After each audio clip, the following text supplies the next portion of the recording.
Welcome to Your College Bound Kid, podcast for parents and families everywhere. Whether you have kids that plan to attend college or you have current college students, you want them in and you want them to graduate. And you want a quality education that challenges you to rethink your stereotypes of people who are different than you. I am Mark Stucker, and I'm a college coach from Atlanta, Georgia. And I'm Anika Madden, and I am a parent in North Carolina. It is Thursday, January 9th, and welcome to episode number 102, What Admissions Officers Really Want. In this week's news, we're reviewing a compelling article from the New York Times on the financial and academic quality dilemmas that college admissions officers are often faced with.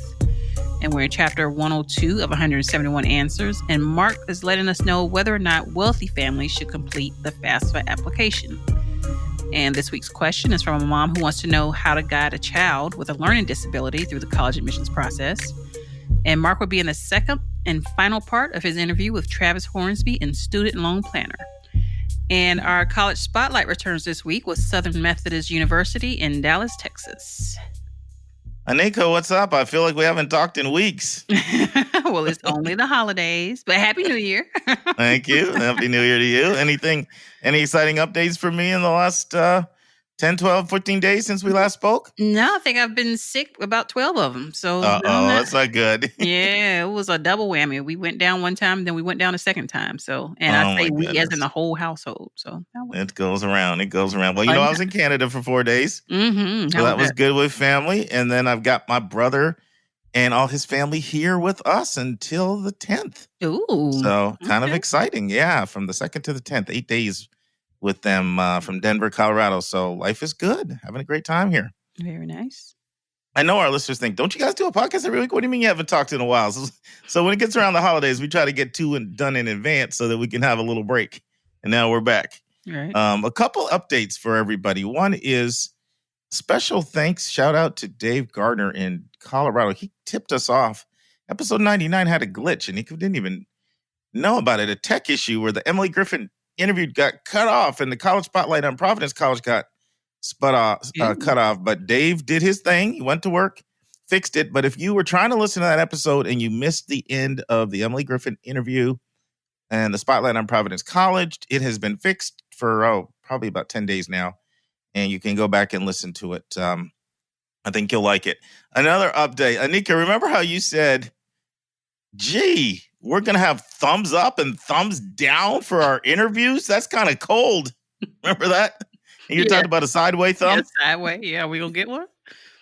Not a sideways thumb, but I thought about it after what you said, and I asked Adianos if he could just remove the thumb down, so now it's only thumbs up, so we're going to stay positive. It's 2020. I am open to constructive feedback. I am, by the way. I am too. That's why I changed it from you. Your constructive feedback. 2020, we go on. Besides, what if one of our interviewees checks out the thing and they see a bunch of thumbs down? Oh, good. That wouldn't be cool. I doubt it. Oh, boy. Trolls. And I have an announcement. So you know how last week, which was our New Year's edition, and you talked about your commitment to health moving forward. Remember that? Mm-hmm. So I was challenged, and this is why one of the best things is people around you who tell you the truth. So I was challenged by 2 people. I'm not going to say what state they're in because I didn't ask for their permission to share this. One of our listeners named Lorraine, she challenged me via email. She's like, Mark, you're emailing us during all hours of the night. When do you sleep? I'm concerned about you. And then Dr. Chan is one of our regular listeners, also a client, and she's a doctor, so you know she's going to come on me hard. She's like, I'm concerned about you. You're not sleeping enough. She started drilling me on my exercise plans and patterns. And guess what? Mm-hmm. She challenged me to buy, what's it called? The Pilato or what's that thing called? Mm-hmm. You'll know, Miss Exercise Queen over there. Mm-hmm. You know this thing, that exercise bike everybody's talking about. It's all over the news. Oh, know what I'm talking about? It starts with a P. That's all I remember. So I started researching. And I didn't buy that bike, but I did buy the Schwinn 270 recumbent bike. It was delivered yesterday and installed. And I'm committed to at least 4 times a week exercising in 2020. So I want you to ask me every now and then on the air how I'm doing, Anika, with my plan. Listeners, I want you in your emails, ask me how I'm doing my exercise plan. Mhm. Accountability. Got to share those LBs. It's 2020. It's no time to fool around. Right. Moving forward. And Nico, why don't you update our listeners on what we're going to be doing moving forward with our titles? All right. So what we're going to do a little differently moving forward, an enhancement, let's call it that. So our titles are going to change. When you see our titles, when we post them on the Facebook page, they're not going to be like we've been training you all, that they're going to be coinciding with the titles of the book, 171 Answers. We are instead going to coincide the titles with our articles, which will be a nice little refresh. And so just take note of that. But however, the episode numbers are still coinciding with the title numbers. So if it's episode number 91, it's still chapter number 91. But we're just changing the titles to match our articles. Yeah, and a couple of reasons for us for doing that. One is we got about almost 70 chapters in a row on money.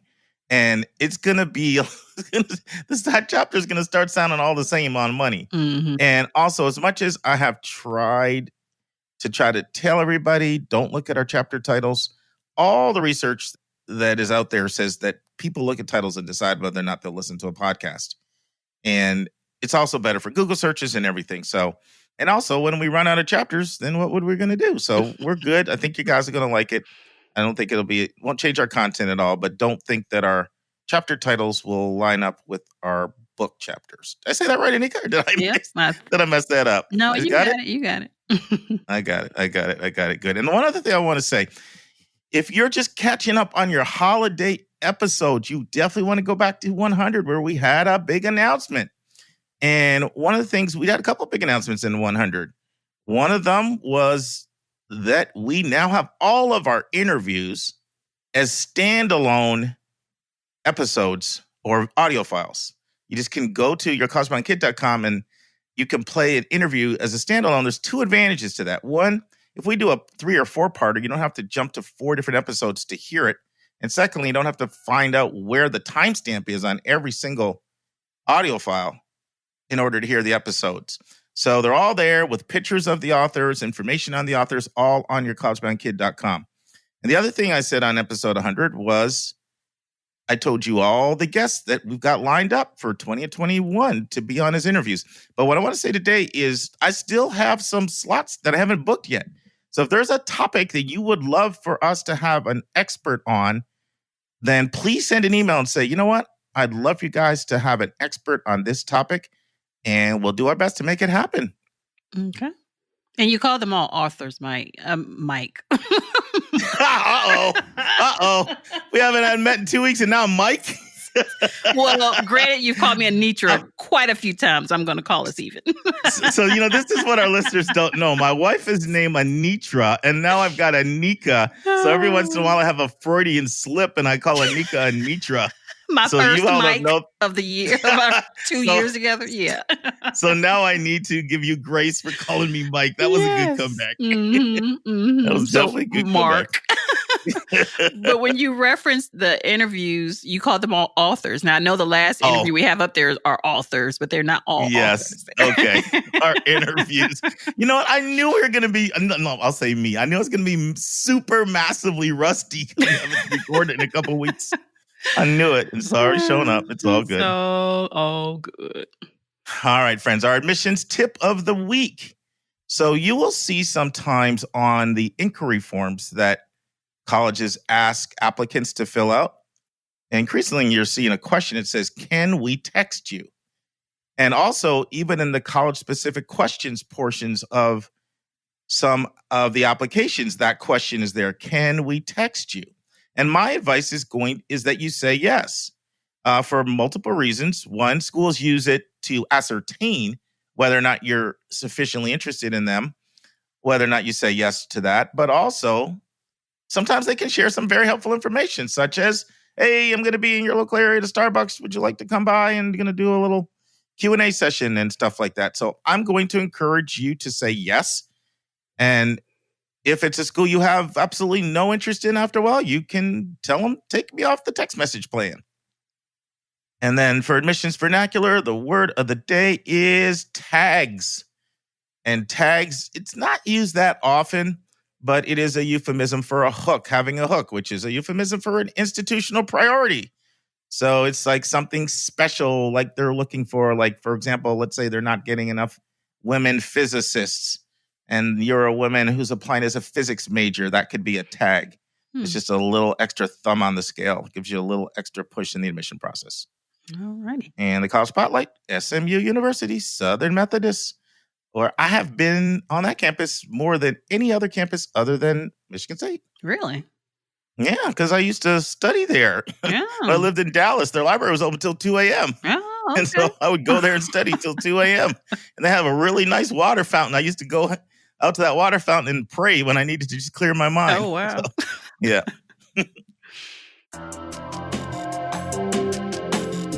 Let's turn to college hot topics in the news.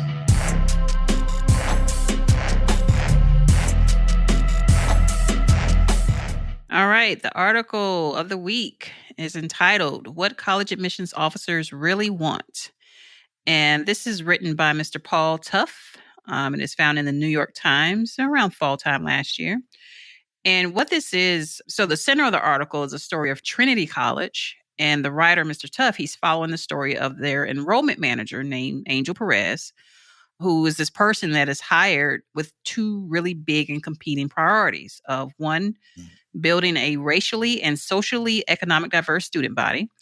And number two, digging the school out of a terrible financial deficit.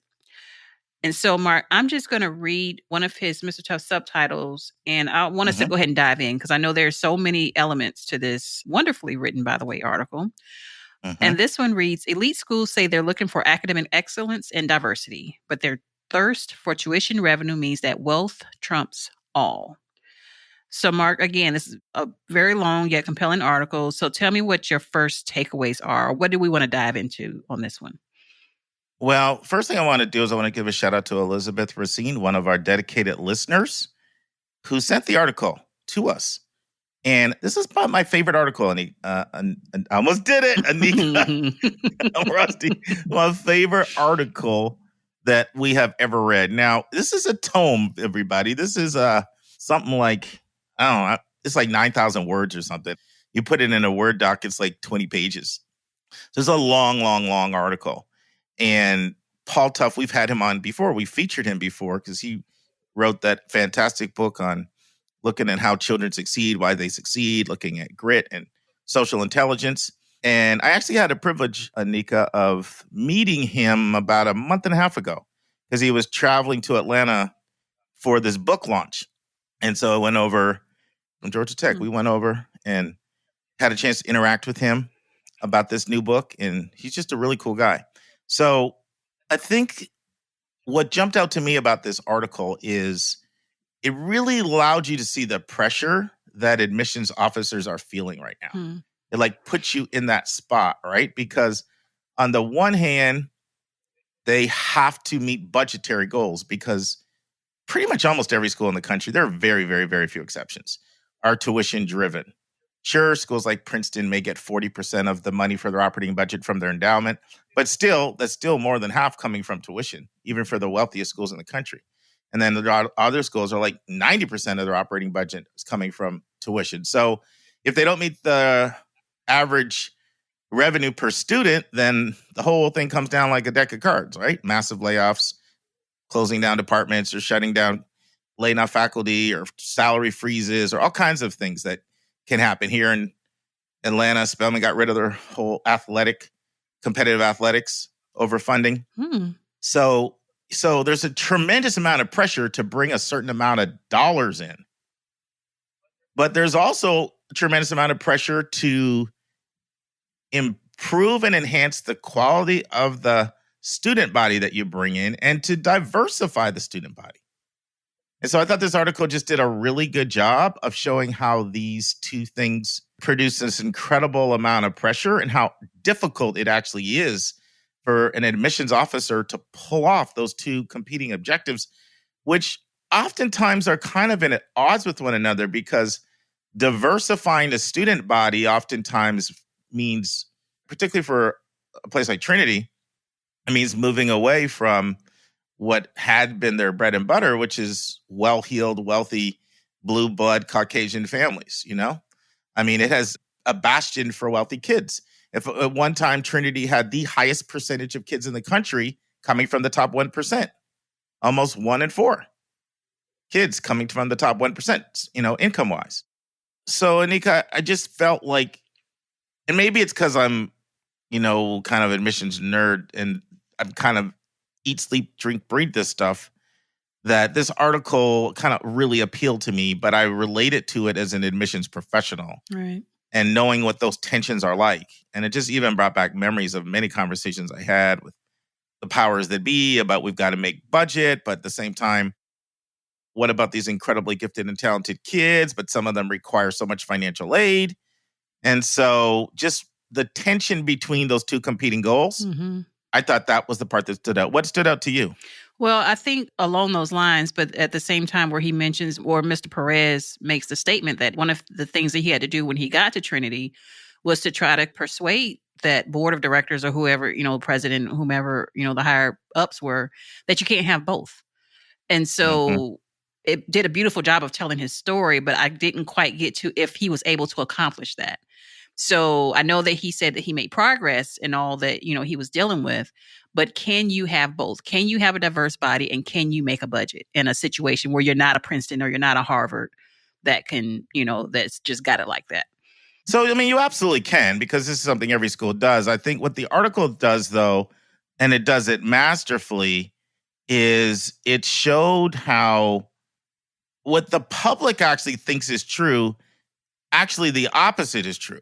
So the public has a tendency to think that these under-resourced students of color are like maybe bringing the academic standards down. And what the article showed was, in reality, they were taking a lot of kids who had higher test scores partly because they came from educated parents and because they had the resources to get great test prep and had the resources to be in really, really good schools. And we know all of that stuff is correlated with test scores, family income, family education, schools you're in. But these kids had low GPAs, modest GPAs. And a lot of them were coming in and kind of being slackers, and they were bringing down the academic culture of the school. Right. But Trinity really needed them because they could pay the bills. Right. And so the tension was where he challenged the school to do something that would be pretty risky, which is let's still meet our revenue goals, still need to meet the revenue goals, but let's take less of these kids that were pulling down the academic fiber and culture of the school. Let's prioritize kids that will elevate the academic culture while simultaneously diversifying the school. And so a lot of the article talks about what that experiment was like. The backlash that happened at first, how initially they dropped in the rankings, but then fortunately for him, 18 members of the faculty wrote and said, these kids you're bringing in are extraordinary, and I'm having such an elevated classroom experience, so please continue to stick with it. Right. Now, he's very fortunate in that he had a very, very progressive president that came in with this similar vision. If you try doing this stuff without having the backing of your boss, you'll be on the unemployment line fast and quick, right? Right. And so there are a lot of things I think in this article that are important that I think the public doesn't know. And one of my favorite quotes in the article is this. I'm going to read it. Admissions for us is not a matter of turning down students we'd like to admit. It's a matter of admitting students we'd like to turn down. So that's deep. And did you follow that, Anika? I did. Yeah. So they consistently were taking kids. They wish they didn't have to take those kids. Right. Because they know that grade point average generally is pretty predictive of what you're going to get. And if you're a high tester and a low GPA kid, you're most likely, unless there's something going on emotionally, you're going to get someone that tends to either have organizational issues or motivational issues. And it tends not to be the best student in the classroom. But those were the kids that they were taking. And, we're going to talk about this a lot more, but the article basically goes on to say This is one of the big secrets out there that nobody wants to talk about. But a lot of schools are taking a lot of kids that are actually quite weak academically, and they're doing that partly because they need to pay the bills, but they're also doing it because, and here's another quote about U.S. News and World Report. Part of what makes life in enrollment management so challenging is that each admissions decision you make has implications for your college that go beyond the composition of next year's class. Which students you accept and which ones you reject this year will help to determine who applies the following year. That phenomenon is due in large part to the power of America's Best Colleges, published by U.S. News and World Report. The list rewards colleges for admitting students with high SAT scores. The more high-scoring students you admit, the better U.S. News is going to like you. The article goes on to say that a survey was taken in 2011 of a bunch of college admissions officers, and only 3% of them felt that U.S. News and World Report accurately reflects who the best colleges are. And then John Bockenstadt, who we've featured him on here a couple times, he's one of the real leaders out here. He was at DePaul for 17 years before moving to Oregon State recently. I mean, he's done in-depth research on this. And of course, while he was at DePaul, they went test optional. And he's basically profiled how these high testing, low GPA kids are taken by colleges, not only for financial reasons. Well, here, let me read what it says, actually. There's a popular persistent image of college admissions in which diversity-obsessed universities are using affirmative action to deny spaces to academically talented affluent students while admitting low-income students with lower ability in their place. Bockenstadt says the opposite is actually closer to the truth. He says if you are an enrollment manager, he explains, the easiest category of students for you to admit are below average students from high income families. He says, one, because their parents, they can afford tutoring. They're likely to have decent test scores, which means they're not going to hurt your U.S. News ranking. They probably won't distinguish themselves academically at your college, but they can pay full tuition and they don't have a lot of other options. So they're likely to say yes when you give them an offer. I mean, in other words, the most competitive schools won't take those kids. But if you're a school a little bit below that, you need the money, you also know if you'll probably get them. These kids who will gladly pay more to move up the food chain, Bockenstadt says, then he calls them, I love this, I call them CFO specials because they appeal to the chief financial officer because they can pay. All right. But he says they're very challenging for the faculty, but they bring in a lot of revenue. So I've said a lot. What do you think, Anika? Well, I'm going to tell you one other thing that struck me was the dynamic of the kids that they did bring onto the campus who were, the lower, not necessarily low income, but lower income, much lower than what the traditional student was at Trinity. But they were miserable. Like there's a whole nother dynamic of, okay, I'm going to bring these students in, but what is that experience like for them? Because here they are in this campus full of affluent white kids who just got it all, could do anything and everything they want to. And it's hard for them to find their place within the life of that campus. So that kind of tugged at my little heartstrings. Well, I mean, Angel Perez story is fascinating. So just a little bit about background on him. He was born in Puerto Rico, moved to New York City, and he had an abusive dad who abused the mother, was very verbally abusive to the kids. And he was in a very, very difficult neighborhood. Twice he was hospitalized because he was beaten up so badly by gangs. But he loved to read. He was a nerdy kid and low test score kid. And he applied to Skidmore College and they took a chance on him because he had high grades and they saw his potential, even then his test scores were terrible. Well, he went on to do really well, graduate, did really well in admissions. And it's an interesting story. So he was out at the Claremont colleges. Anika, and remember I told you I took that trip with Karis to California after 10th grade? Mm-hmm. We actually met with him for about almost 40 minutes. Yeah, because he was at Pitzer at the time. And we spent about 40 minutes. And that's a school that Karis briefly considered. And so from there, he got this call. He's like, do I want to leave the beautiful San Gabriel Mountains of California? And I mean, Claremont colleges are beautiful, to come back to cold Hartford, Connecticut. But the challenge was there. Could he turn around this institution with this new progressive president who actually was the first female and the first African-American president ever at Trinity? And she had a vision to diversify the school. So he took the challenge on. So what should our listeners learn from this, Anika? Depending on who you are, Mhm. right? It's just, I don't know. Again, I just go back to that point of the kid who gets, you have that progressive leadership that wants to make a difference. But how impactful is that difference really when it comes to the quality of the experience of your child being there, whether it's the wealthy kid or whether it's the not so wealthy kid? And you just got to understand what these schools are dealing with, and it does impact us greatly, like all of us, regardless of what end of the spectrum you're on or the financial spectrum that you're on. So I don't know. It's a lot in there, but what do you want us to take away from this? Well, let's just this article is so long and it's so meaty. We're going to pick it up again in next week. So we're not going to talk about everything in the article this week because we're going to talk about some more next week.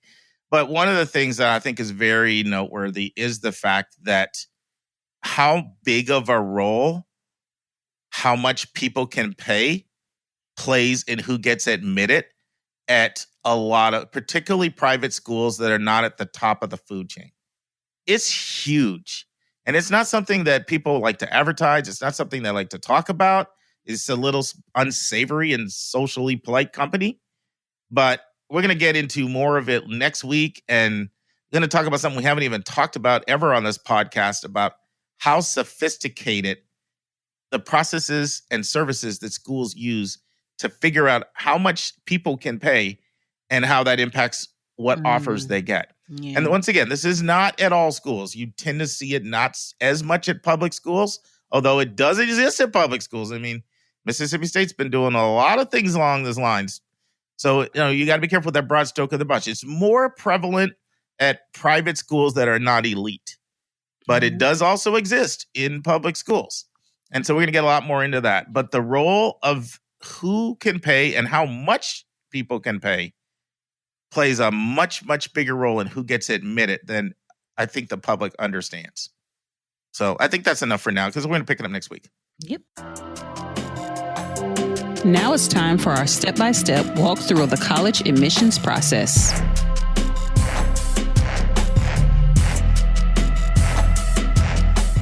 Okay, friends, for chapter 102, we're asking the question, should a wealthy family complete the FAFSA? Anika, you read the chapter. What'd you think?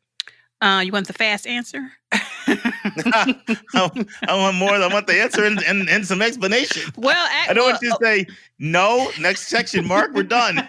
Question from the listener. Even that this should be a pretty short discussion today. Well, the answer is yes, they should. But I'm gonna tell you though, there was some pretty interesting reasons in here that I would not have thought of.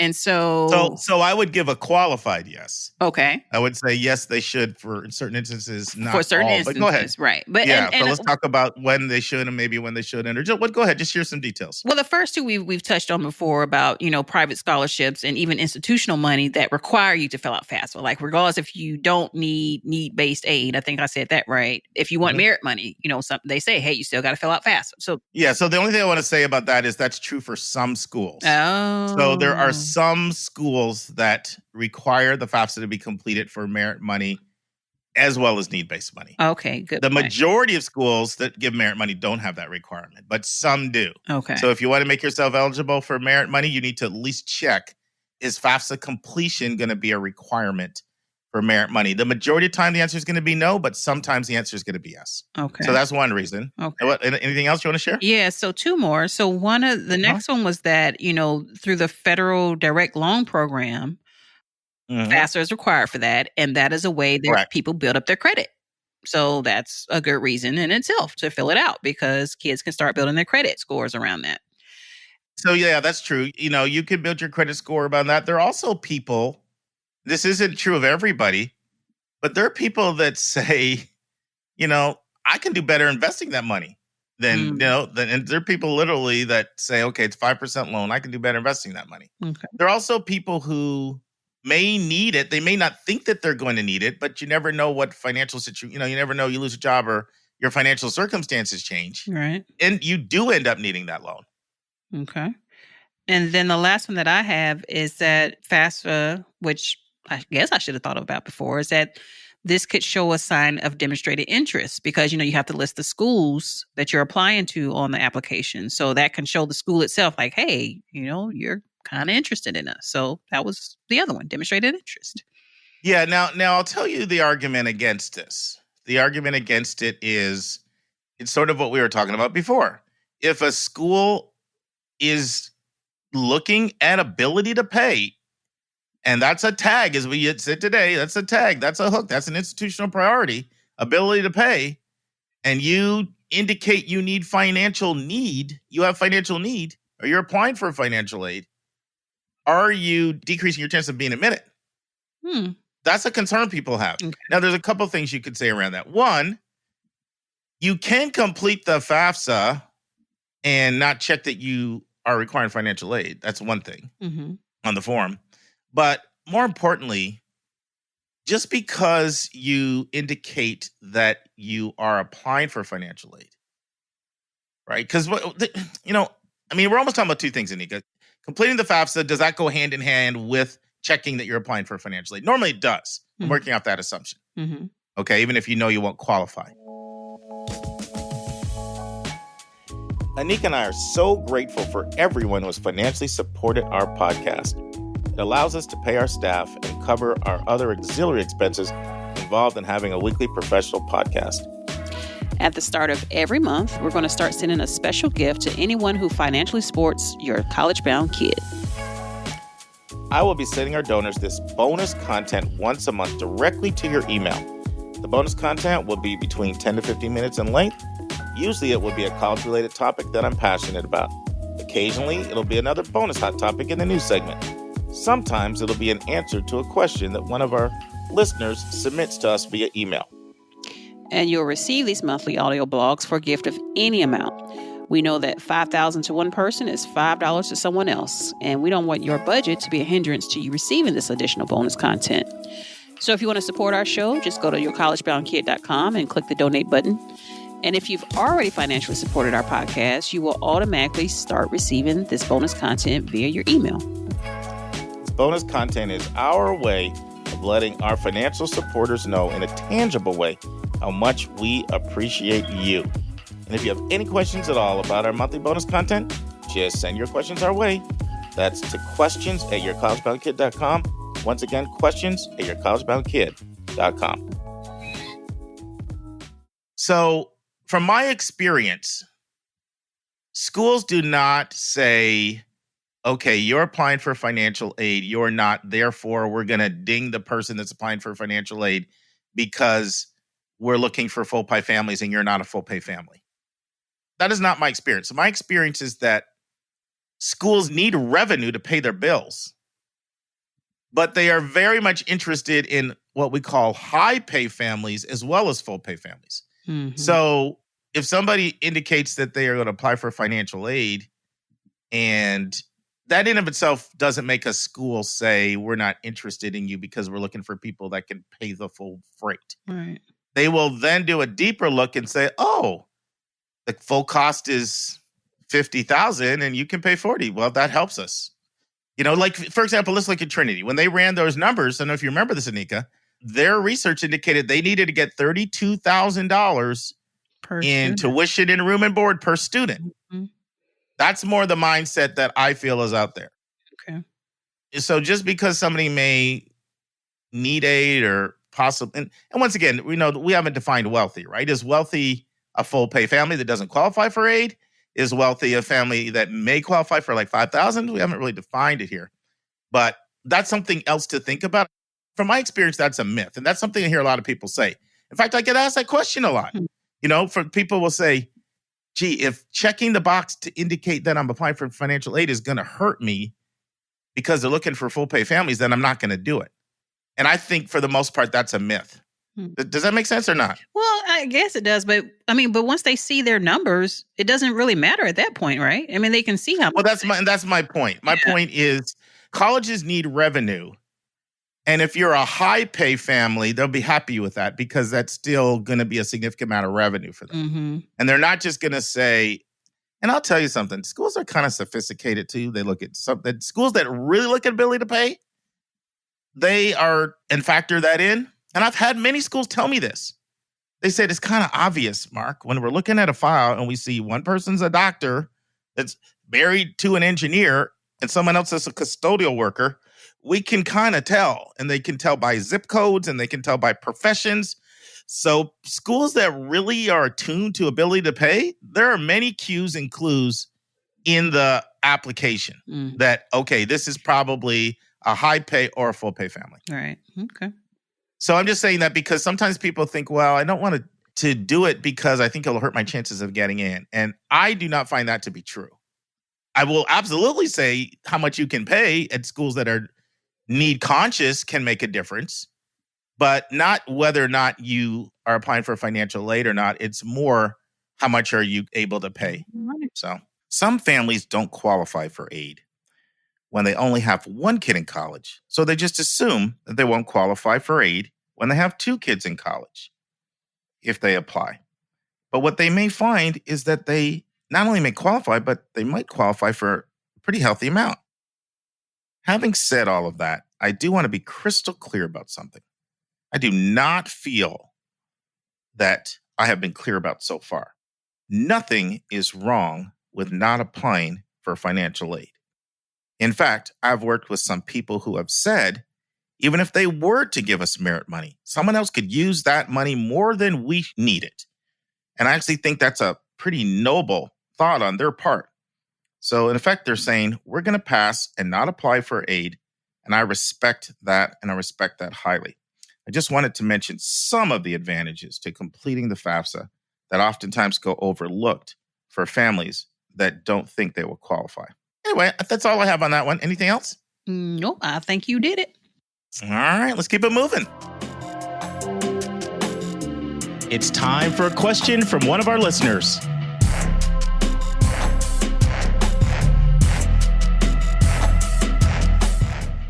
All right. Our question this week is coming from Miss Johanna from Pennsylvania. And Johanna, I'm going to read her question. Johanna. It's Johanna, by the way. Johanna. Excuse me, Johanna. Yeah. Johanna from Pennsylvania. How would you guide a child who has a learning disability, such as dyslexia, to figure out what their best fit is when they are looking for a college? Great question.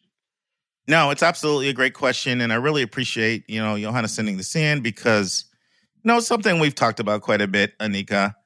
A lot of our listeners, they are so committed to education. I mean, you just think about the kind of person who listens to a podcast like this. You value education and you value college admissions because there's gobs, 500,000 podcasts out there you could listen to, or you could be jamming to your tunes. So if you're listening to this, by nature, you value college. And that also means that you're somebody who likely has taken that value system and translated that to many, many other things that you've done with your life. It may mean your kids are in private school or they're in an affluent suburb where you're getting great instruction in a public school. It means you're willing to invest in things like tutoring and test prep and just other forms of education. Like you're probably a reader and your kids are seeing that example as a reader. You're probably traveling, and we know there's research that shows how travel helps. And so I know our podcast listeners are highly educated overall because we did our survey. And I'll throw one tidbit out from our survey, Anika. More than half of our listeners have a master's degree or higher. Okay. So we know that we have a highly educated listening group. And we know that parent education and parent setting the table tends to correlate really highly with how kids do in high school. So a lot of times, a lot of our content, a lot of our questions is oftentimes geared to somebody who may not necessarily be academically struggling in school. But we also know that a lot of kids are struggling, and even from affluent families, right? So it's good to have some questions that come in that aren't just targeted to that high GPA, high tester that wants to know how they can get in the most highly selective school. I said a whole lot there. It's a preamble. I know I did. You know me. I can't help but talk. We haven't talked that in a while. Welcome back to Mark. Welcome back, 2020. Thank you. I'm back. I'm back in form. So there's some good news. So increasingly, colleges are getting more sensitive to dyslexia and other learning differences. Recently, 45 deans, in fact, from selective schools gathered at Stanford to see how they can better support students that have dyslexia. Because according to the book Overcoming Dyslexia, which is kind of a classic that came out by Shaywitz, 1 in 5 students, equal number between male and female, have dyslexia. So that's a pretty high number, And of course, students with dyslexia, some of the symptoms, slow, laborious reading, problems retrieving the right word when speaking, especially when under stress, and writing that is rife with misspellings. And they can cause teachers who don't understand them to misjudge them and to think it's an intelligence issue. And a lot of times there's a perception that an IQ is lower because a student is studying with dyslexia, when many dyslexics have just as high an IQ and many compensating strengths that enable them to rise at the top in various fields. So those are just some backgrounds. And some of the things that students with dyslexia do struggle with are standardized tests, partly because of the time, that it takes to do these tests, these time tests. Now, fortunately, there's been a lot of progress that's been made. There was a time when if a student was approved for extra time, that was indicated on the standardized tests. Now it's not, so that people won't discriminate against people, that do need extra time. But that's one of the things is if you are struggling, you should absolutely try to go ahead and get approved for extra time and get those accommodations, because it is very common to see someone who gets those accommodations have a drastic surge in their score, like 400 points on an SAT. Very common to see that kind of thing. 6, 8, 10 points on an ACT. So one of the things is make sure you're getting that extra time. And I'm going to share some other things. I can't claim all of these. I'm going to borrow and steal from Lori Weiss, who's an expert on dyslexia and struggles. And so here are some of her suggestions. And I agree with all of them. I think they're absolutely excellent. So there's no single model to guide dyslexic students through the college process. But here are some things. One, take a look at class size. There's a lot of research that show that students with dyslexia do better with classes under 20. So try to prioritize schools that are going to give you, colleges that are going to give you small class size. Next, try to have a recommender write effusively about you so that, your character can come out and they can see that in the college admission process, what your character is. Thirdly, and we talked about this before. And Nika, do you remember we did a whole podcast on disability services? That was a long time ago. It was a long time ago. Mm-hmm. But some of the things we talked about here are repeats, but I know not look, if you don't remember everything and I don't remember everything, then we know our listeners, even if they heard it, may not remember everything. Right. This is one we brought out in that episode. Visit the disability offices. Make sure you visit them and look at their websites. I like you to talk to the director of the disability services and ask them the tough questions. Mm-hmm. And you could do that whether it's through a phone conversation, but you should definitely visit the disability offices when you're visiting the campuses. And that would be, I'll go back and put a link to that in the show notes, Anika, because we went in that episode, we talked about all the questions that you should ask when you visited disability services. Mm-hmm. So I don't want to repeat that, but we can put that in the show notes. Okay. Be aware of your unique learning style. That's extremely important to make sure the schools teach in a way that's conducive to your learning style. Note the foreign language requirements, which are often really hard for students with dyslexia. See how much sensitivity and flexibility there is to that, to being flexible with you if you're struggling with foreign language. And this is a big one. Decide whether or not to disclose it or not. So there, on one argument on one side is you may be discriminated against because of all the stereotypes that people have. The other argument, which I tend to find more compelling, is if a school doesn't accept you for who you are, then maybe it's not the right school for you. All right. So there's a mouthful. Anything on there you want to comment on, Anika? Well, I'm a parent. I'm sitting here, I'm listening about the dyslexic child, but I have a child with ADHD. I have a child with autism. Mm-hmm. Would you suggest that these all fall in line with some of these other disabilities? Definitely. I mean, so many of those things still are going to apply, right? Mm-hmm. So extra time can apply. Certainly assessing the disability, the disability services, looking at what services are actually offered, meeting with the director and going over and figuring out what accommodations will they support for your child. Those vary from school to school. Right. They vary from school to school. Mm-hmm. And so that's important. And one of our recommended resources we recommended before is an outstanding book that kind of assesses how each school does in supporting learning differences. And I'm going to put that book back up in the show notes again as well. We had it before in our recommended resources, but people might have missed that episode. It's a must-have book. It goes through and it talks about the different services that each of the schools have when it comes to that. But I still find that's no substitute for you actually interviewing the head of disability services, talking about your unique child, their situation, and asking how the school will support somebody and what resources are in place. That's, to me, that's essential. Like when you do a typical visit, information session, tour, if you have a disability, this has to be on your college visit plan. You got to do that. That's important. All right. And that's it. Good luck, Johanna. Yeah, Johanna, good luck. Okay, friends, you heard part 1 of my interview with Travis Hornsby. And part 2, he gets even more in depth on questions like whether parents should take out loans for students. If so, how much? What's the maximum amount they should? And really, he just has overall great financial guidance, especially for people that have significant student loan debt. And while you may not have student loan debt, I can bet the house that somebody you know does. So listen, and this can be a great resource to pass on to anyone you encounter that has significant student loan debt and strategies to get yourself in a better situation. Listen and enjoy. And now, this week's interview with a special guest.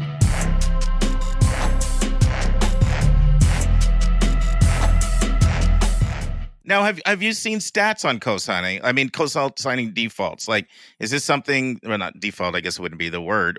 What's the word? Where it reverts back to the co-signer and they become culpable for the debt. Is that happening like 33% of the time, 5% of the time, 60%? I don't know. I don't know what those numbers are. I don't know if you've seen anything.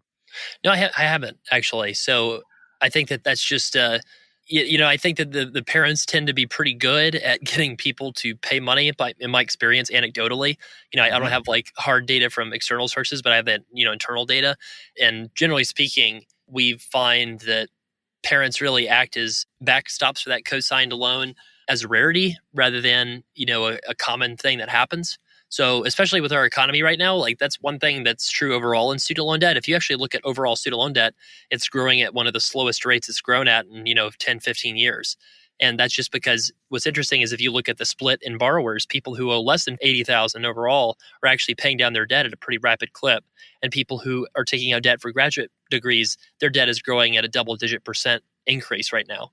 So the economy's good right now. I don't think you're seeing a lot of those kind of statistics because the cosigners aren't needed because the credit environment is really good, right?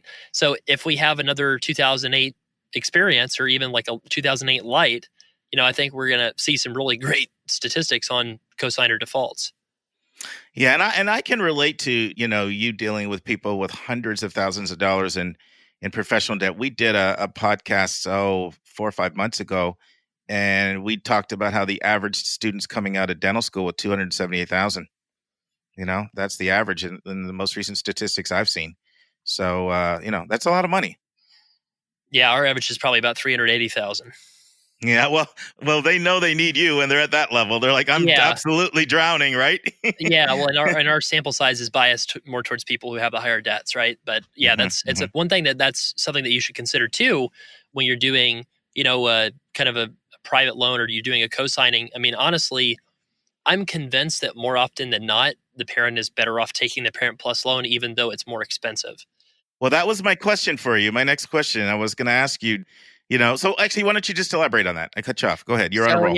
Yeah. Well, so, I mean, if you have, say, $30,000 of student loan debt at a 5%, so you've got a $1,500 a year interest charge versus if it's 7%, then, it's about $2,100 a year. So you're paying, an extra $600 a year or about $50 a month. And what do you get for that $50 a month? You get payments that can be stopped for 3 years. And if you consolidate, you get another 3 years of forbearance protection. So you have years worth of forbearance protection that you could utilize if you needed it.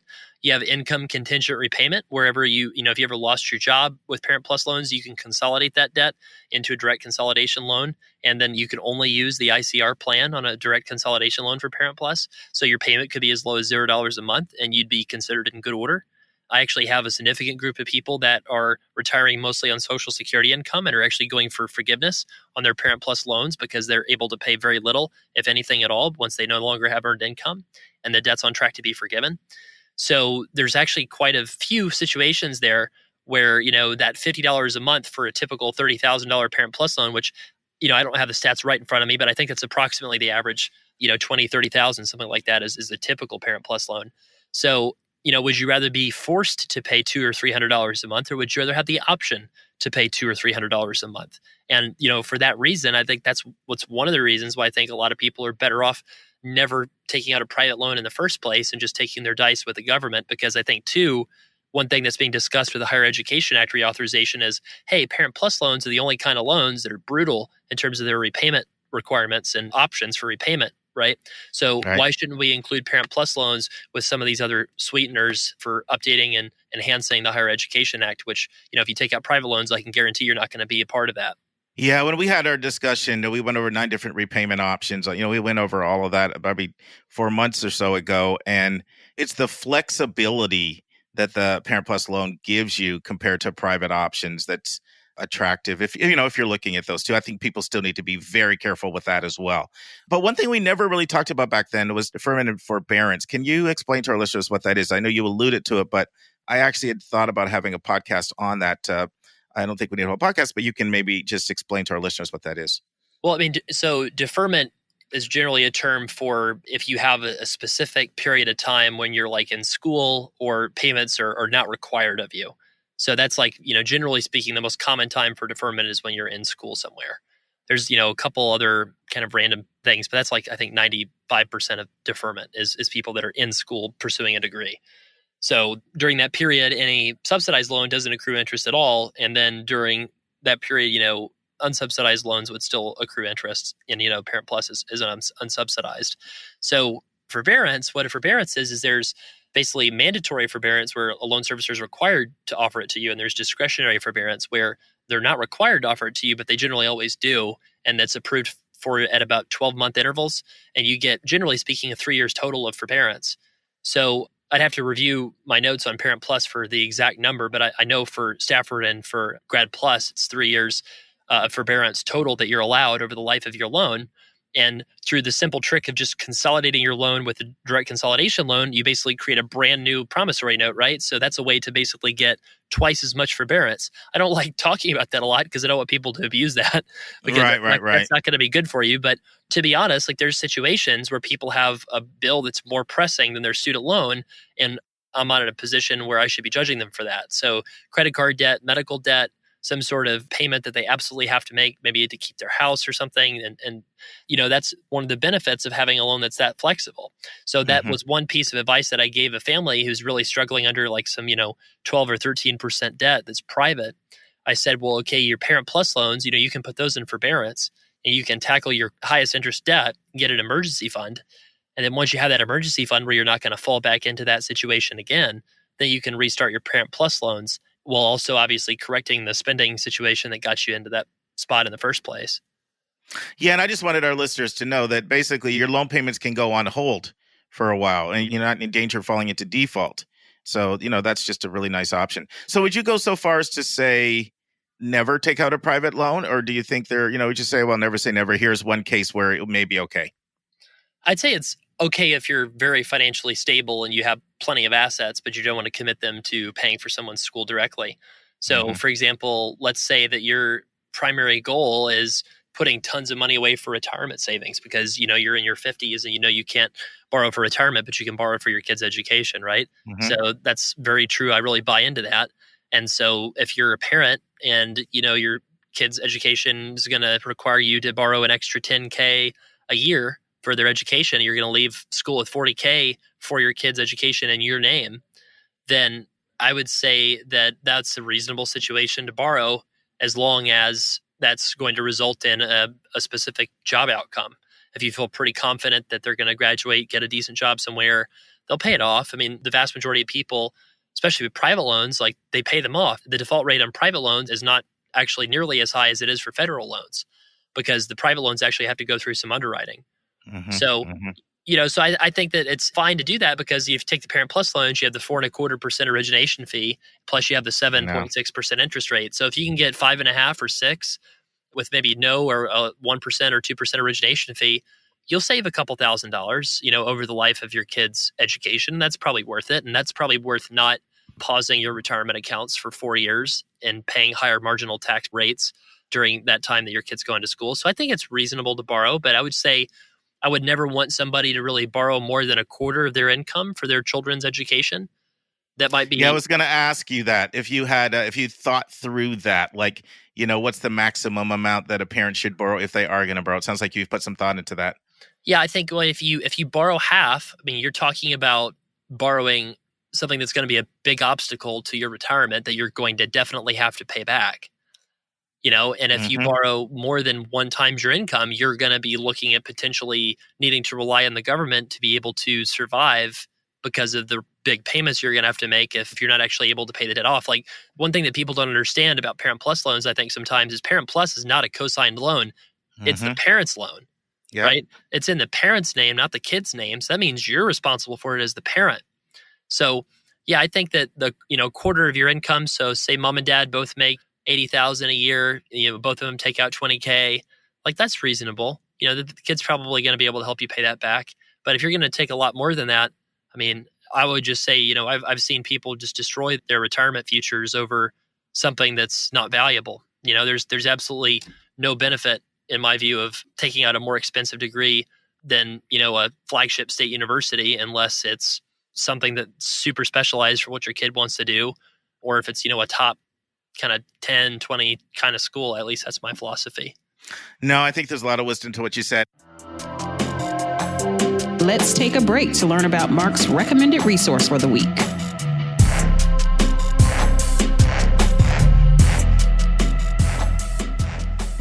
Friends, for episode 102, I've got another admissions blog for our recommended resource. Now, I mentioned John Bockenstadt earlier in this episode. He was the VP of enrollment at DePaul for 17 years. And recently, he has accepted a similar position at Oregon State. Well, he has an admissions blog that is must read for the college counselors who listen to this podcast. And it's must read for those who really like sort of an inside take on tough admissions topics of the day. Now, I'm going to warn you, John is a provocateur, an iconoclast, a real contrarian. I was talking to one of the admission directors who we've interviewed on this podcast. I'm not going to mention his name because I don't think he'd want me to say that publicly. We were talking about John, and he said, man, that guy has strong opinions. And while you may not always agree with him, he usually comes with proof, data, and evidence. So we featured John in one of our In the News sections about a year ago when he wrote an article on how it's time to do away with teacher recommendations. Now, I didn't agree with his stance there, but he presented a compelling case. And here are just some of his more popular blog topics that I think you might really enjoy if you were to check out his blog. One is called When Harvard Becomes a Purple Giraffe. I know, doesn't that intrigue you, what he's going to say there? Here's another one. When will we change admissions? ? Very soon or never? And then here's another one. Our annual entitlement ritual. So you can find John Bockenstadt's blog at johnbockenstadt.wordpress.com. Now, that's a mouthful, so I'm going to spell that very slowly for you. JOHNBOECKENSTEDT.wordpress.com. And of course, we'll put that in the show notes with the timestamp like we always do. We'll now return to the final part of my interview with Travis Hornsby. I think one thing that our listeners may need to know, if you're talking about getting 5 or 6% interest rate, you're talking probably 800 credit score? Definitely 780. When you say for sure, I mean, the private lenders aren't giving away those really, really low rates unless the credit looks pretty impeccable from my conversations with them. Yeah, I mean, if you have like a 600 something, it's probably more like, 6.5 to 8.5 kind of percent. But yeah, I quoted like kind of like the very best rates that are out there. But yeah, I mean, you can save some money. And like, I'll give you one example though. For a graduate school, I had a physician assistant who had parents that took out about $100,000 of private loans for her education, and they co-signed on those, and they got a pretty good rate. They got 5.5%, which they thought was way better than the 7.6% plus loan they were taking out. But it just so happened that their daughter took a not-for-profit job at a not-for-profit hospital, and she worked full-time for that hospital, and she only had about $100,000 of federal debt and had $100,000 of income. it still made sense for her to go for PSLF, even though her debt to income ratio was reasonable with her federal debt to her income. And the private debt, they basically, what they did is they literally gave $100,000 away that they didn't need to, because they co-signed for a loan when the daughter could have qualified for tax-free forgiveness if that debt had been direct grad plus debt instead of privately co-signed debt in the parents' names. So that's one example of how they saw the interest rate of 5.5 versus 7.6, and they thought, okay, private debt. But the problem is the private debt, because of how messed up our loan system is, it wasn't 7.6. It was actually like negative 13% because of the forgiveness value, and obviously negative 13% is better than 5.5. Well, this has been great, Travis. I really appreciate this. We actually expanded beyond just talking about co-signing, which was good, getting into private student loans versus Parent Plus loans, how much loan debt a parent may want to take out. I think this is fantastic. I'm going to ask you a few questions. We do this on every one of our interviews. I call it humanizing our guests. Sometimes I call it putting you on the hot seat. Sometimes I call it the lightning round. But just let's just know a little bit more about your background. So some of these questions are easy. Some of them are tough. Let's start up with this. If you weren't doing what you're doing now, what career would interest you? That's a great question.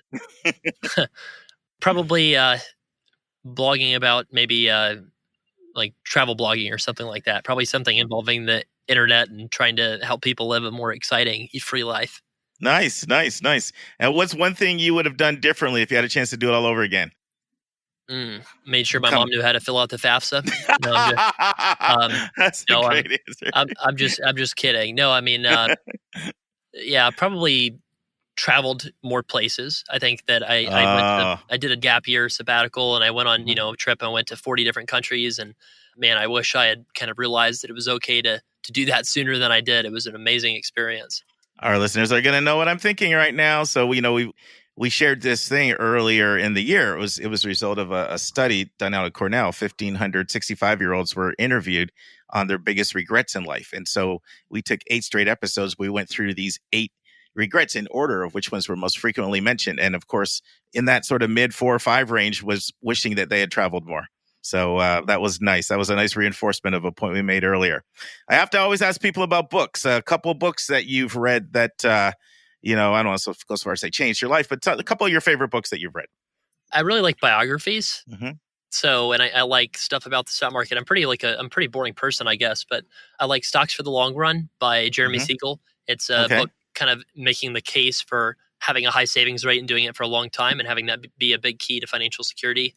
I like biographies. I like Grant is a recent book by the guy who did the Hamilton piece that caused the musical to go crazy. So he basically makes a case of, why Grant is just this really interesting president that people don't really, are not really aware about just because of, how he struggled with alcoholism, but he did all these amazing things and, helped won the Civil War. And just, it was really fascinating. And right now I'm reading a book about the life of John D. Rockefeller, which is kind of weird because it's just, I think there's some parallels back, from the Gilded Age to now, with like the big tech monopolies and things like that. So good.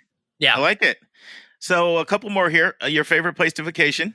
We get some great ideas from our guests off this. This is going to probably throw people for a loop, but Ukraine. Wow. That's probably not in most people's top 10 list, but that's good. It's a new one for us. Yeah. So it's just because a 5-star hotel will run you about $20 a night. And so, living large off a 20 bill. Yeah. So exactly. So say if you're a teacher and you have the summers off and you want to go feel like you're a hedge fund manager, then just go to Ukraine and go to the places in the west part of the country that's super far away from the conflict zone, and you can again live just like one of the wealthiest people that you can think of, just because. And that's true for restaurants and everything too, right? Because it's the dollar going far. Yeah, I remember I went to this one place. It was like a 5 or 6 course meal. They had a jazz band playing, hits like In the Mood and other swing jazz music, and it was like this craft brewery, and the whole thing was like $1.50. Wow. So what's an airline ticket cost you? Oh gosh, well, probably $1,000 from. Well, probably from New York is my guess, but it's probably, $1,500 from the rest part of the country. So the most expensive part is getting there. Right. Yeah, that's a good one if you've got like a good 2 to 4 weeks. You get your money back by eating for $1.50. Yeah, I fell for the Scandinavian Airlines trip. The cheapest part is getting there for the Scandinavian countries, and then you're there, and Oh, meals yeah. cost like $50. You're like, oh my gosh. I've heard about that. So wind it down. Your best dose of advice for a parent that's listening. Oh man, that's a great question too. I would say it's not going to be related to your kid, but try to. So no, that's okay. This is all wide open. Yeah, delay Social Security until 70. Oh, that's good financial advice. Yeah, most people don't know that you can get a benefit that's like 32% higher than the full retirement age if you delay till 70, and a lot of people could spend down their assets and then rely on guaranteed Social Security money for the later years. So yeah, I like it. Would help a lot.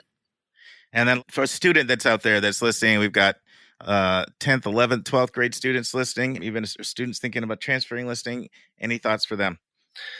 This is going to get me in trouble, but go to the cheapest place you can possibly get into unless you're positive that you've always wanted to be, the best cardiothoracic surgeon in the world or something like that specific. If you have no idea what you want to do, like, and you're like me, and I was talking about doing physics to create solar powered cars, and I was going to do robotics, and then I wanted to do political things, and then I was all over the place as an undergrad. And wow, if I had been all over the place like that at an expensive school, golly, that would have been such a massive wealth destruction. So go to someplace cheap and then take your time and don't put a lot of pressure on yourself. Yes, in other words, don't get so seduced by a designer name that you're convinced that the designer name will automatically produce the ROI to justify it. Is kind of another way you could put that, if that makes sense. Yeah. I had people that are doing amazing things at the big state school that I went to that are definitely rival what you'd see at an Ivy League school. So, and there's plenty of people that, all they do is party and drink beer. So it's like you can find exactly what you want if you go to a big university where there's 50,000 students. So I would just say that, people just need to seek out the opportunities and they will be given to them if they seek them out. I love it. So in closing, Travis, tell us about your website and if someone's interested in, utilizing your services, because, we can have a parent here that's got that level of that, or they know their friends that do, or we have college counselors that listen. Tell us a little bit about how they could contact you. Yeah. So help@studentloanplanner.com is our email address, and one of our team of CFP or CFA consultants will reach out to you. Just make sure, that folks would give a lot of information about what's going on in their life so we can give kind of relevant guidance as to what, stuff they should check out. And then, our site, it's got, I guess, 3 things that would be very helpful for people. The main thing is there's a college calculator on there for all the different income-driven plans. And if you just click to download that in our menu, you'll get a copy of that. And that thing is, people tell me it's the most powerful calculator anywhere on the internet for understanding, refinancing versus all the income-driven plans that are out there. So I would get that. Check out the refinancing bonuses, because most people go directly to the companies and they don't get any bonus at all. And we give away the vast majority of what we earn to readers so they can get big bonuses to help them get out of debt faster. And then finally, we've got all the information about our consulting services and who it's for, if you go visit studentloanplanner.com. Thank you so much, Travis. I really, really appreciate you coming here and spending your time. It's been great. And I hear the passion in your work, and it's nice to work with someone who also sees their work as a ministry. So enjoy the rest of your day. Thanks, Bart. Next week in the news, we'll be in the second part of our article from the New York Times on what college admissions officers really want. And we'll be in chapter 103 of 171 answers. And Mark lets us know how to get free assistance in completing the FAFSA application. And next week's question is from a mom who's asking for updates to the ACT's big recent announcement to their major changes. And Mark kicks off his interview with Yancey Davis, the admissions officer at Macalester College, in Understanding Macalester College. Okay, friends, I've been teasing up Southern Methodist University, a.k.a. SMU, right in the heart of Dallas. Very, very posh, upscale part of Dallas. Have you been to Dallas before, Nika? I have not. Oh, you got to get there. I lived there 7.5 years. You lived everywhere, Mark. I have lived a lot of places. Do you know that I've lived in every region of this country? I'm not surprised. I have. So I lived in the Mid-Atlantic, right, when I was in Philly and Westchester. The Midwest, East Lansing, Michigan, and Chicago. Goodness gracious. The Southwest, Texas, for 7.5 years. Briefly in California, Daly City, California. That was less than a year. I was out in Daly City, California. and of course the Southeast, Atlanta, and then throw Canada in there. The best part of the country. Yeah, so this is home. This is home now. So Southern Methodist University, people all get confused by it because it just sounds so religious when you say that name, right? It does. Southern Methodist University, the first thing, well, I'm not Methodist, I'm not Southern, this ain't for me. But less than 10% of the students are actually Methodist. Oh, okay. And there's some real interesting history on the name of the school. So, like, the Methodists swept across the country building a lot of our most well-known private schools to this day. You know, it was the Methodists that started Duke, and they started Emory, and they started Vanderbilt and Northwestern and USC. These are all Methodist schools. And what's interesting, they started with Duke, you know, and at the time it was actually called Trinity. Then they came to Atlanta and they built Oxford. Remember, Oxford was Emory, right? It was in Oxford, Georgia. It was known as Oxford. And then they moved to Nashville. And in Nashville, they started Vanderbilt. And they built what was called Southern Methodist. They called it Southern Methodist. But then Cornelius Vanderbilt, who's one of the wealthiest people ever to live, gave a super, super large gift to the school. And they changed the name of Vanderbilt from Southern Methodist to Vanderbilt. So then when they came to Dallas, Texas, and they started Southern Methodist, they put in the charter, you are not changing our name. Enough is enough. Enough is enough. Yeah. So they did that. So it's more about SMU. I love the school, by the way, and I refer a lot of people there. It's a popular school in Atlanta. A lot of kids from Westminster love it. 2 private schools apply there a lot. It is best known for its business program, which is exceptional. Actually, 70 to 75% of the majors that apply there will apply for business. And they actually had a very recent change, which is interesting. We talk about how there's so many different ways admissions is done. This year, this first year, right now, 2019-20, the faculty took over the whole process. And now when you apply for business to SMU, it is the faculty that decide if you get in, not the admission officers. Is that interesting? Yes, very. Yeah. That's old school. That's how admissions like used to be, like back in the day. And so they took over, but in the past, they were admitting student into college. Then you had to apply into the business school at the end of your sophomore year, and you needed a 3.5. Now they're automatically admitting people directly right into the business school right out of high school.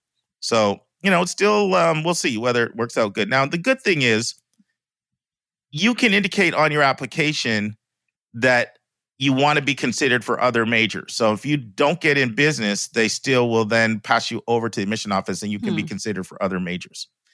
But they're also spectacular in other areas, like their music is phenomenal, their theater, dance, and these are very, very strong programs. Music, theater, and dance, always considered some of the top programs in the country. You know, it is going to be hardest to get in business, though. I mean, they're looking for, you know, sort of a high 3.8, 3.9, probably about a 1,400 type of SAT for business. You know, their average admits are much higher than that. Like last year, it was a 3.9, 1,490 for business, where, you know, the average student, if you're like a 1,200 SAT 3.4 type of student, decent recommendations, you'll be considered. So business is the hardest. And they've got amazing internships because they're 5 miles from downtown Dallas. Like I said, they're in a very Tony part of the city. University Park is like the Buckhead of Dallas. Campus is gorgeous if you like green spaces and flower beds and fountains. I used to find it so peaceful to study there. Their average kid in Nika does over 3 internships while they're there. Yeah, so they have over 4,000 internships in Dallas because SMU grads kind of run the city in a lot of ways. So they take care of those students there.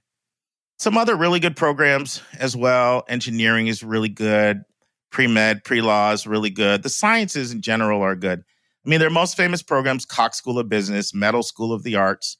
Those are their most famous programs, but they're strong in a number of other areas. They're also known as one of the top 3 schools in the country for people that have a gluten-free diet. So they have all kinds of special, meals for kids that need a gluten-free diet. It's a medium-sized school. So if you're looking for a medium-sized school that has big-time athletics, they have it because they're in the Big 12. So they've, you got high-powered athletics and big-time sports, but it's not a huge school. They do have a lot of merit scholarships. So they are a school that gives a lot of merit-based scholarships away. They give automatic scholarships of between $15,000 to $30,000 to students just off of your admission application. And then they have a Hunt Leadership Scholarship, which is going to require an extra essay. That's the one that you need to apply for. And they have some other special scholarships too, like if you do the IB program, they automatically give you money. If you're a national merit semifinalist, they automatically give you money. And they don't just look at test scores and GPA in there. They have some other things. Those are the main two things, but they do look at, have you overcome obstacles in your life? Are you offering unique diversity? Those kind of things. They don't have as many majors as some schools, but what they do well. Like, they're not as known for social sciences and humanities, but they're still strong in those programs. Those would still be some really good programs that they offer. Fun fact, they're the only private college in the country to host a presidential library. So the George Bush Library is there. They have a really well-known Tate lecture series that attracts really talented people from all over that come in and speak. And then they have a Tower Center for Political Science that focuses a lot on international relationships. And that's also a unique program. But overall, some of their strong programs also, in addition to, of course, what I've said already, economics, finance, accounting, marketing, entrepreneurship, sports management, human rights. So here's an interesting thing. Anika, the first university in the South to offer human rights. Yeah, to offer human rights, which is pretty cool as a major. Yeah. Right. I mean, other people have it, but not as a major. As far as diversity, 65% white, 6% Asian, 5% Black, 11% Latinx, 8% international, 4% biracial, 13% students on Pell Grant recipients. So I like it a lot. Campus is resplendent, and it's just good. Most classes are 29 or smaller, and people get jobs. They get jobs. Like, increasingly, people are like, if I'm going to spend all this money, I want to get a job. And because of their internships, and I just think it kind of flies under the radar. So, so many students I work with, they'll think about Emory. They'll think about these other Methodist schools. They'll think about USC. They'll think about Northwestern. They'll think about Vanderbilt. Oh, another Methodist school is Tulane. They'll think about even Tulane. But for some reason, SMU flies on the radar. It's kind of surprising to me because Dallas is one of the biggest cities in the country. It's got nice weather. It's growing. It's got low cost of living. And I have to give a shout out to Carol. She is awesome. I just think she's the world of her. She's the local Atlanta rep. And interesting, you would think she's 30 years old with her energy, but she is in her 40th year in admissions. 40th year. And she actually went to Tulane, graduated from Tulane. Her whole family went to Tulane. She did admissions for 10 years at Tulane, and now she's in year 30 at SMU. And she absolutely thinks that the name just kills us. People think we're some, not like the way they think of BYU, Brigham Young is for Mormons, but that almost gets that sort of rap. Like, okay, I'm not Methodist, I'm not Southern, it ain't for me. And I think she's been talking about the school there for a long time, and I think she would know. And she absolutely thinks that that's one thing that keeps people from giving them a good look. But I recently had one of my students that I'm working with, visit a bunch of schools all over, and they came back and they said, SMU's our favorite. So listen, remind us what a mid-sized school is. You said they were mid-sized. What is that, like the 6,000 to 12,000 range? Yeah, that's actually a really good range for a mid-sized school. And anything, I would say, between 4 to 14. There's no official definition of mid, but 14 is not big because a lot of public schools are a lot larger than that, And so to me, it would be anything in that 4 to 14 range would be considered mid. Now I am including grad students in that, so I'm including grad students in that. So undergrad may be a little bit lower than that. Once you start getting 15 and above, I can't call you mid-size. So yeah, it's a great question. All right. Talk to you later.